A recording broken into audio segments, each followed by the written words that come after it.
Roadies.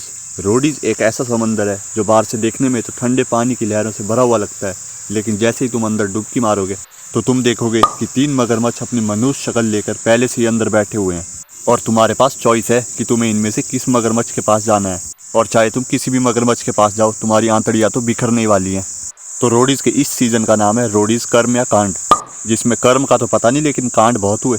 और भाई समुद्र के उन 3 मगरमच्छों को इसमें कहा जाता है 3 गैंग लीडर्स। और तीनों गैंग लीडर से ऊपर हमारा एक मछुआरा भी है, सोनू सूद सर। और अगर तुमने रोडीज शो देखा है तो तुम्हें पता होगा कि इस शो में कंटेस्टेंट लड़ते हैं जीतने के लिए, लेकिन भाई रोडीज कर्म या कांड में अलग ही सीन चल रहा है। इसमें तो गैंग लीडर्स ही आपस में भिड़े जा रहे हैं। चलो अब बढ़ते हैं प्रतियोगिता में भाग लेने वाले प्यारे प्यारे बच्चों की तरफ। पहला है प्रेम। तो प्रेम भाई साहब है गुजरात से, और भाई ने आती पहली लाइन बोली कि जब एक गुजराती देश चला सकता है तो एक गुजराती रोडीज शो भी चला सकता है। और भाई की बॉडी पे मत जाना, भाई दिमाग से बहुत स्ट्रांग है। भाई ने गैंग लीडर्स को हंसाने के लिए इतने जोक मारे कि तीनों गैंग लीडर्स ने एक साथ रिजेक्ट किया। वो तो सोनू सूद सर को सूखे हुए गुजराती में दया आ गई और शो में ले आए। हमारा अगला प्रतियोगी है प्रियंका गुप्ता। मैडम है एकदम out of the world type. Gang leaders को बोलने का तो मौका ही नहीं दिया, जाते ही खुद ही गैंग लीडर्स की लेनी शुरू कर दी। तीनों गैंग लीडर्स ने रिजेक्ट किया, लेकिन सोनू सर को गैंग लीडर्स की बेइज्जती सुन के मजा आ गया और उन्होंने इन्हें शो में भेज दिया। अगले प्रतियोगी का नाम है वासु। इस लचीले डायनासोर के शरीर पे मत जाओ, ये बंदा कहीं से भी निकल के कुछ भी कर सकता है। इसको अपनी टीम में लेने के लिए तो गैंग लीडर्स तिलमिला उठे थे, लेकिन ये फ्लेक्सिबल डंडा प्रिंस की टीम में गया। अब आती है बारी मोस्ट अवेटेड प्रतियोगी थारा भाई जोगिंदर की। इंटरव्यू में भाई का पहला शब्द था सिस्टम।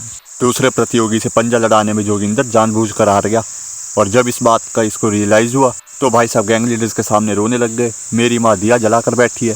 फिर क्या था, सोनू सर को फिर दया आ गई और भाई साहब शो में आ गए। हमारे अगले प्रतियोगी हैं शिवेत। भाई पता नहीं क्यों ये बंदा मेरा फेवरेट हो गया, क्योंकि जितनी इसने बातें करी उतना ये करके भी दिखाता है। भले शो में इसका हगना शुरू में चालू ही था, लेकिन भाई बाद में इसने जो गेम पलटी है। इसको अपनी टीम में लेने के लिए भी तीनों गैंग लीडर्स आपस में लड़ने लग गए थे, लेकिन ये भाई साहब भी प्रिंस की टीम में गए। अगला प्रतियोगी है पराक्रम।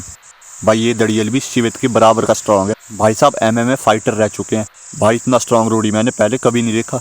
मुझे तो ऐसा भी लगता है कि ये मूत मार के पाकिस्तान बहा देगा। इसको लेने के लिए भी तीनों गैंग लीडर लड़ गए थे, लेकिन भाई साहब गौतम की गैंग में गए। अगला प्रतियोगी है गैरी लू। भाई ये चीनी मिनी गोर का पाद मारे जोर का। ये 5 फुट का आदमी बहुत स्ट्रांग है। रिया चक्रवर्ती तो इसको देख के इतना इंप्रेस होगी कि पप्पी देने वाली थी, लेकिन मौका संभालते हुए प्रिंस ने इसको अपनी गैंग में ले लिया। अगला प्रतियोगी हमारा कलयुग का टार्जन अभिरूप। भाई ये फ्लेक्सिबल केकड़ा बहुत फ्लेक्सिबल है, उससे भी ज़्यादा जंगली है। भाई अजगर और बड़ी बड़ी छिपकलियाँ लेके ये शो के अंदर आया। इसको तो रिया चक्रवर्ती ने मजबूरी में अपनी गैंग में ले लिया, कहीं इस सेट के अंदर मकड़ियाँ न छोड़ दे। और जो इसके इतने बड़े बड़े बाल हैं, मुझे तो लगता है इसने चींटियों को रेंट पे जगह दी है। तो बस अब सिस्टम चिल्लाना बंद करो, और अगर वीडियो में कुछ भी अच्छा लगा हो तो चैनल को सब्सक्राइब करो और वीडियो को लाइक करो।